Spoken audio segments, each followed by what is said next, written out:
Welcome back to Core Conversations, a CoreLogic podcast. I am your host, Maiclaire Bolton Smith, and I'm the Senior Leader of Research and Content Strategy with CoreLogic. In this podcast, we'll have conversations with industry experts about key topics, from housing affordability to the impacts of natural disasters on property. In a galaxy not so far away, in a time nearer than we expect, smart cities, complete with coordinated and connected utilities and buildings, will allow humans to have a more efficient and futuristic lifestyle than we do today. One where burst pipes can be automatically shut off before significant damage occurs, where power grids don't need rolling blackouts due to capacity issues, where your dry cleaning isn't lost, or my Instacart order doesn't travel in circles around my home while the ice cream is melting. A way of life where technology seamlessly augments our life in ways often reserved for sci-fi movies, though we still may not get those hoverboards anytime soon. So for our episode today, we're going to dive into smart cities with one of CoreLogic's experts, Ty Tucker, who is the Senior Principal of Data Strategy and Innovation. Ty, welcome to Core Conversations. Thanks for having me.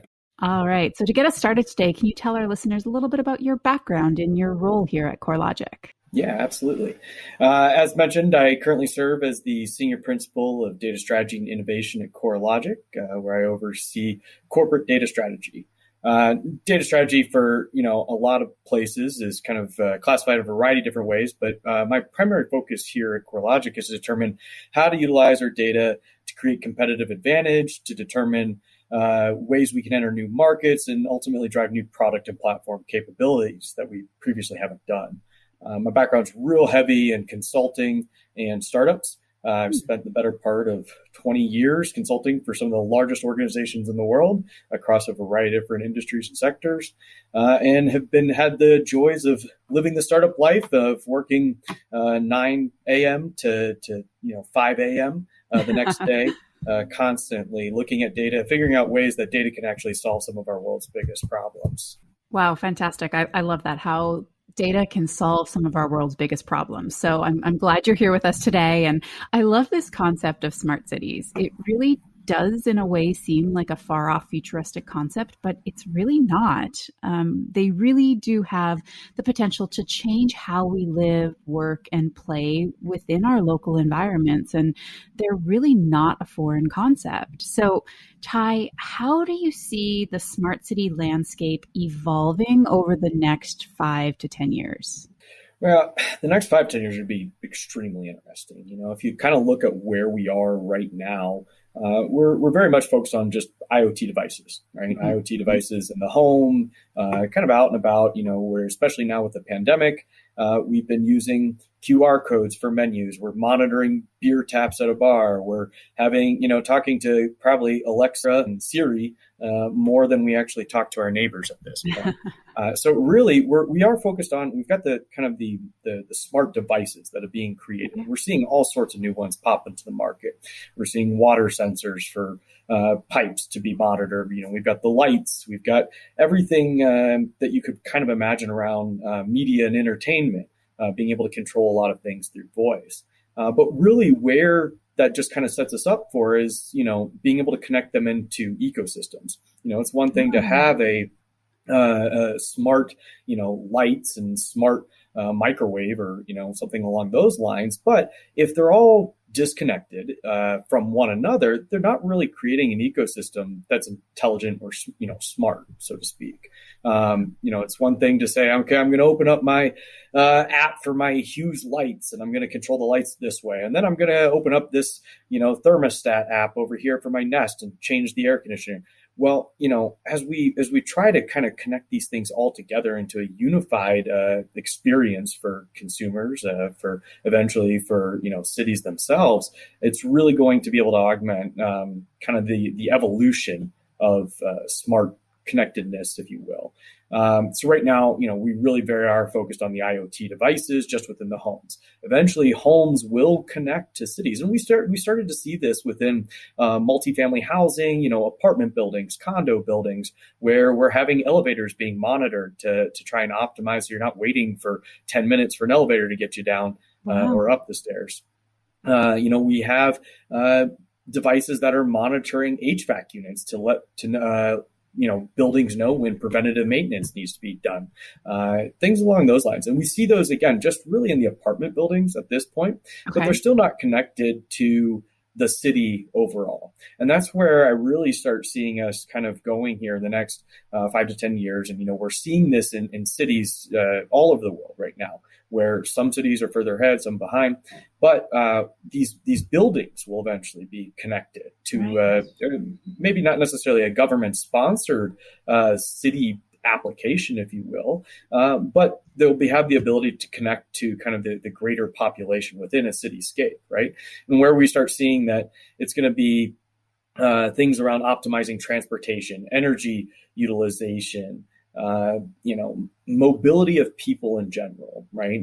So that way, it's going to inform our urban planners or people who are developing permitting and zoning and figuring out where do people need to be able to go, what services do we need to be able to offer them, and make them simply that much more efficient.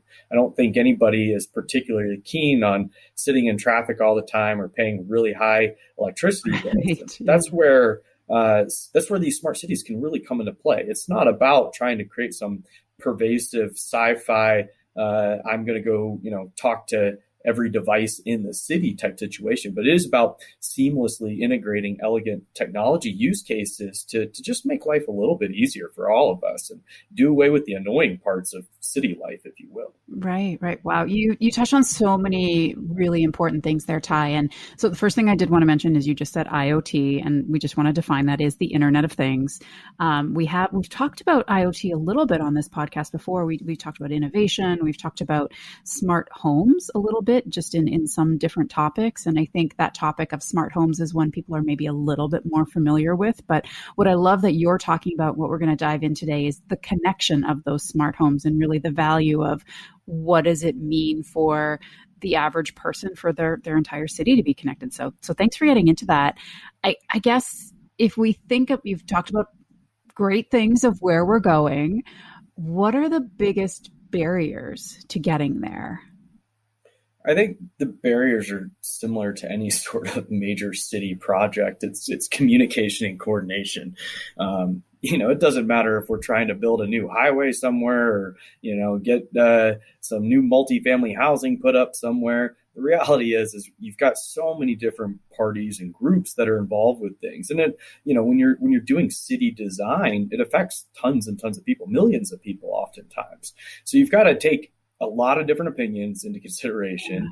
You have to compromise here and there, and you have to be able to just coordinate all this. And it's one reason why these types of big projects it's truly across an entire city can just be so complex. And it's why we're going to have to see kind of a coordinated effort between the private and public sector to be able to really pull any of these things off.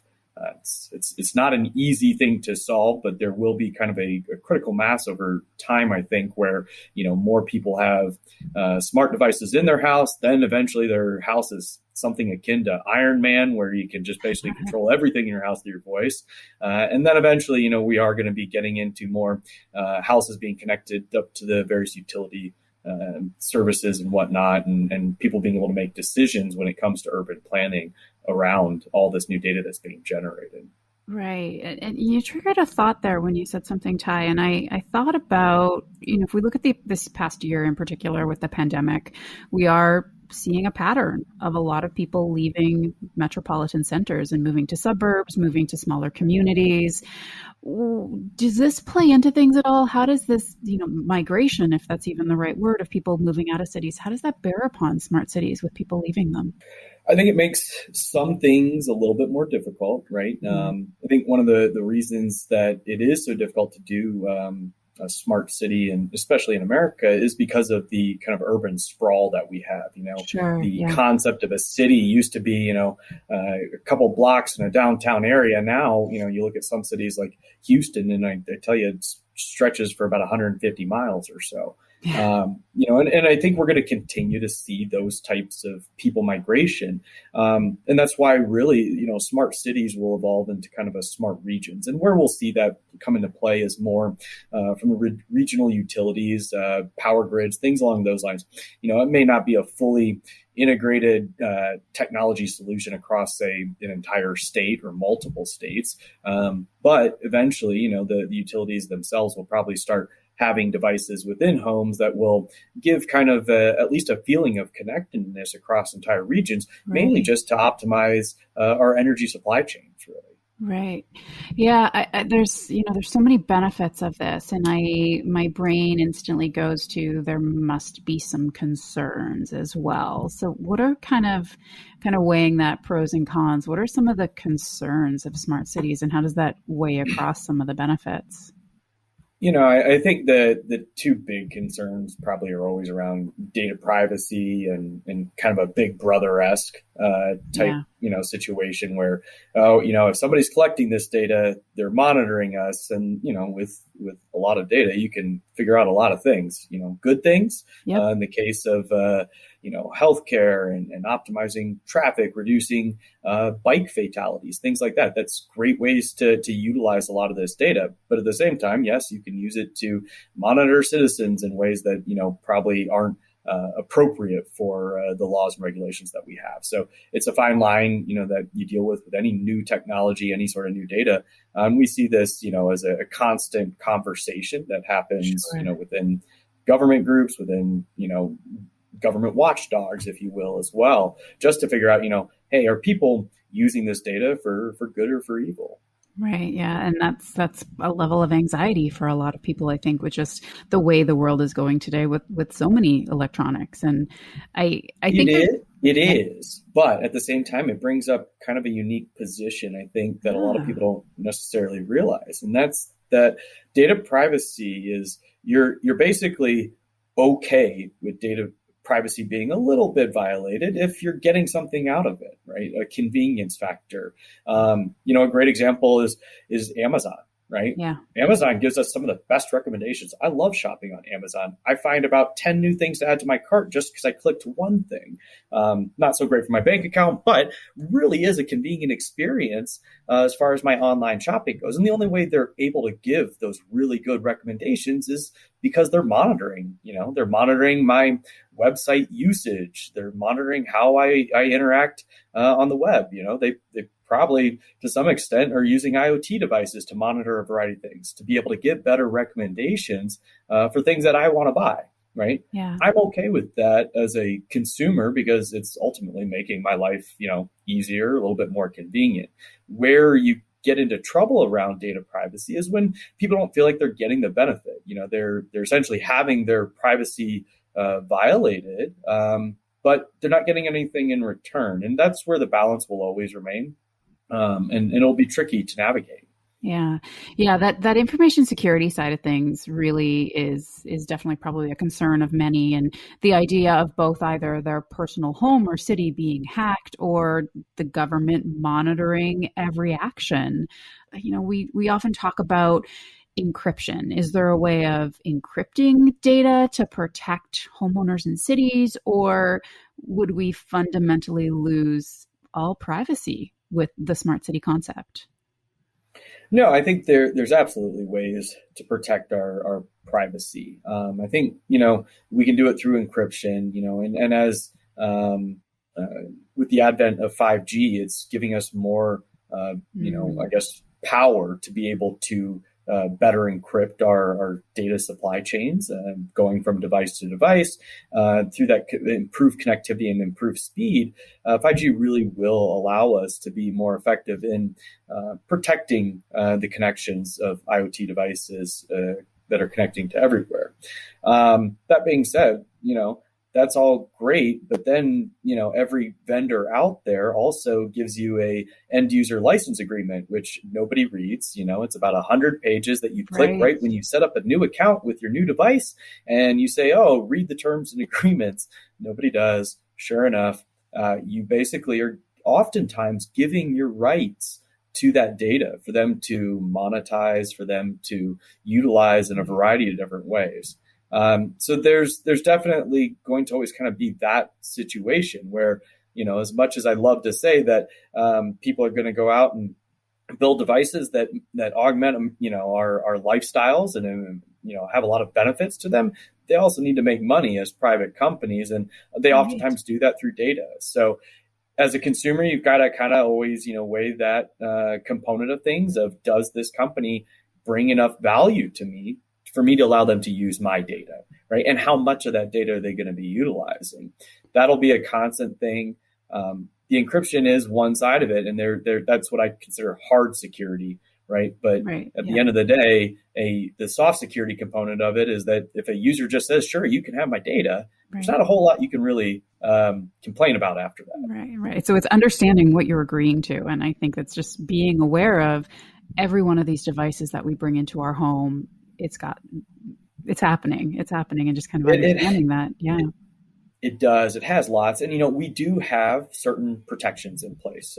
We have seen over the last few years here some new policies that have come out in place. The two big ones would be GDPR and CCPA. GDPR is a set of policies around data privacy within the EU that essentially protect consumers from their data being used in malicious ways by companies or being monetized in ways that probably are not exactly the most ethical in nature. Within the U.S., we have CCPA, and this is specifically only related to California. California was the first and to date is the only U.S. state, and we do not have a national policy around data privacy at the moment. But CCPA has changed kind of the landscape with the U.S. around data collection and ensuring consumer privacy around that, because so many of our large companies obviously operate in California, with it just being a huge economy on its own. They've started to kind of comply with CCPA for the rest of the U.S. as well, simply just because it's kind of easier to just say, hey, we'll apply it everywhere. A best so that's practice. Kind of been a big topic. Yeah. Wow. So if we look at this from, thinking of that average homeowner who should, expect and understand what's happening with their data, if we look at it from the homeowner perspective, how will an individual homeowner or a renter, even for that matter, you talked a lot about apartment buildings when you start talking about smart cities, how can they benefit from smart cities? Well, I think the big ones are that, it's about convenience, right? It's going to augment our lives. It just makes life easier, right? If I don't have to go change my thermostat because I've got a thermostat that's learning the temperatures that I like and doing so in the most energy efficient way, well, great. It's going to make my day-to-day, I don't have to worry about setting the temperature when I leave or whatnot. It just does it automatically. And then on top of that, it's probably going to save me money because it's going to do it the most efficient way. So whether I'm a renter or a homeowner itself, I'm going to end up saving money just because of energy efficiencies that have been coming into play with smarter cities. Another big benefit, obviously, is just transportation optimization. We generate a massive amount of data as we drive, as we bike, as we hop in metros and whatnot. And we're getting all this data to be able to try and better improve kind of our how much time we spend just getting from place to place. America, we're not so, public transit friendly compared to some of the other parts of the world. And so we're very reliant upon cars. So optimizing, our traffic patterns to both reduce, the risk of driving, reducing car fatalities, things like that, but then also just making it better to smooth things up. Interestingly, Google just recently announced a release for Google Maps to where they're going to be changing their algorithm default to make it the most gas efficient and least polluting patterns when you go, right? Wow. That's just another way that IoT devices are kind of coming into play with all the cars that we have. It's trying to dramatically reduce, our carbon footprint here. And we'll see that with smart cities as a whole. So you'll be able to use this data to attack kind of these big macro problems around energy efficiency, around pollution, making cleaner air possible, better, just the logistics throughout a city. And then obviously you get all the pinpoint solutions that we already get today, or have the option to get today where, it is about the devices of, I can control anything with my voice or, I can use just smart devices in the house. Yeah. Wow. So it's also fascinating. And I think these are all things that we are all using smart devices. Many of us are very familiar with these. And I think if we look at this concept of not just smart homes, but smart cities, is it uniform across the country? If we look at kind of the smart city landscape, does it change within the geography within the US? And I guess with that idea too, like what about outside of the US? Are there places in the world that are ahead of the US when it comes to smart cities? Yeah, yeah. I mean, quite honestly, Europe, Asia, even parts of the Middle East as well, Yeah. have taken a very, I guess, structured approach to try to modernize some of their cities. And with all things with technology, oftentimes it's easier to build a brand new one than it is to go and try and modernize legacy Ah, solutions, yeah. right?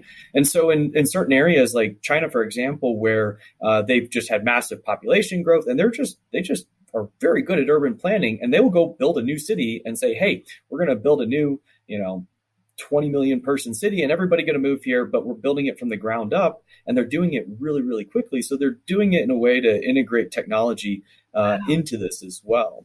And we see, especially in a lot of the Nordic countries as well, where they've been able to modernize a lot of their cities in ways that we can't always do as well in the U.S. And part of that's just the population differences. Sure. If you think about a lot of the European cities, they're not as big. They're not both from a population perspective, but also from a geographical presence. We talked earlier about people moving from the cities to the suburbs and things like that. Well, in Europe, it's a much smaller geographic footprint, and so it's a little bit easier to kind of connect things when you're connecting, call it 20 square miles instead of 500 square miles.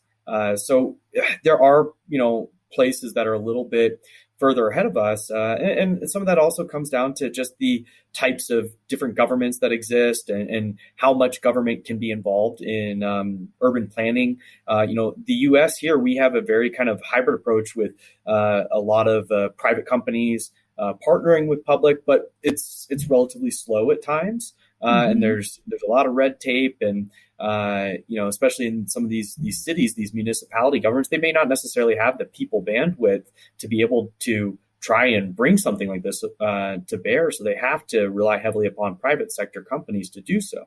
Now, obviously, there you get into kind of the issue where private sectors, first and foremost, are there to make themselves money, not necessarily always design the most efficient things for a given city center. And so that's where governments in Europe and Asia that may be a little bit different than ours are able to kind of guide that conversation a little bit easier. Wow. The concept of building a new city just kind of made my brain explode a little bit because I think, people often think about, oh, there's a new housing development or there's a new apartment complex and people want to live in what's brand new. But the idea of building a new city from the ground up is something that I don't think many people have ever really thought about or considered. Is that something that you think we might see here in the US too? And I mean, there's some cities that obviously are newer than others. We have some on the East Coast, I think Boston, that are just have such a long legacy, old cities to them.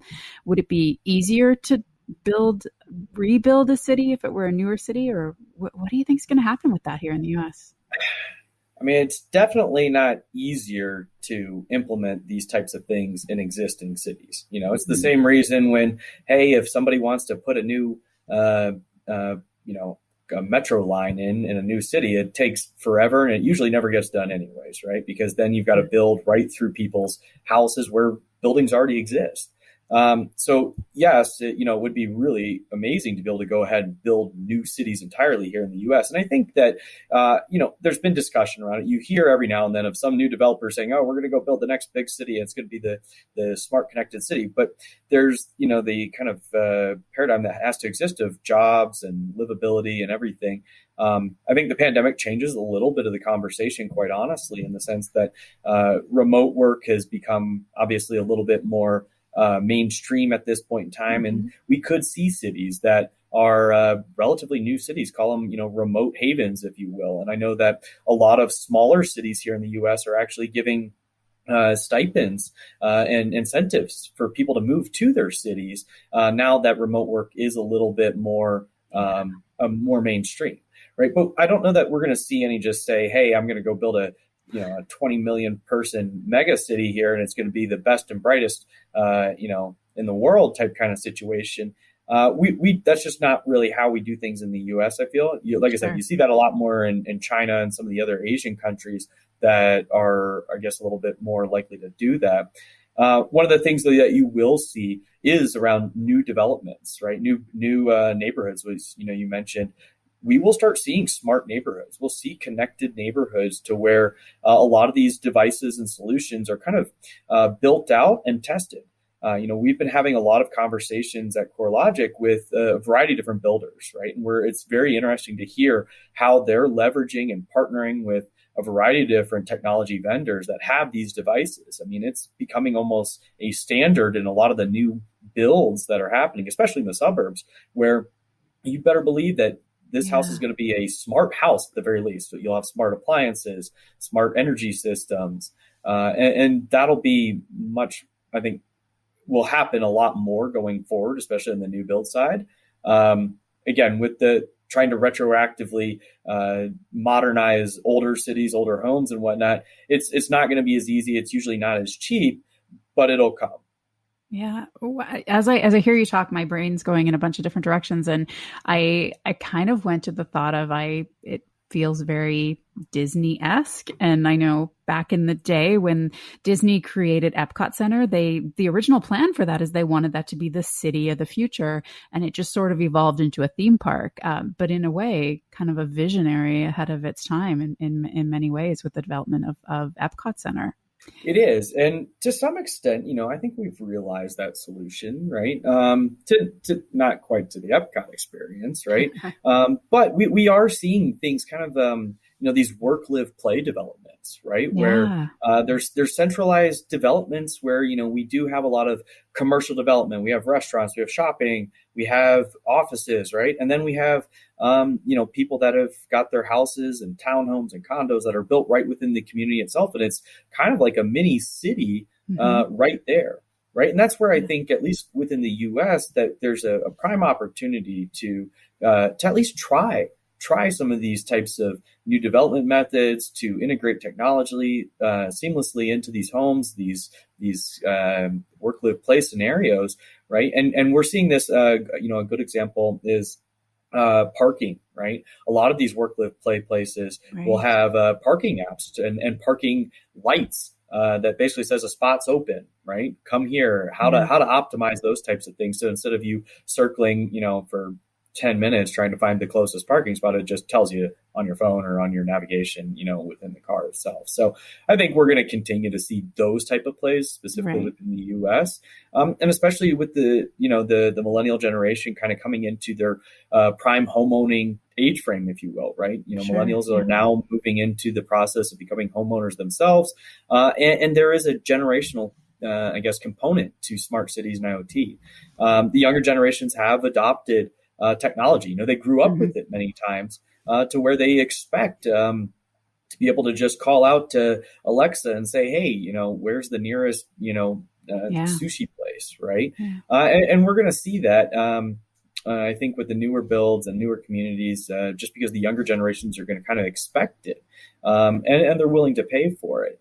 I think, interestingly enough, though, that you look at the generational component of things, and we'll see a reverse side of the equation here with our aging population. We're about to have our largest generation age out of the workforce, essentially. And there's not necessarily the social structures that may exist in some of the other countries of the world for the elderly here. And so one of the things that I kind of have a theory on is that we're going to start seeing elderly communities and whatnot that are more connected, because quite honestly, they need a little bit more of that oversight.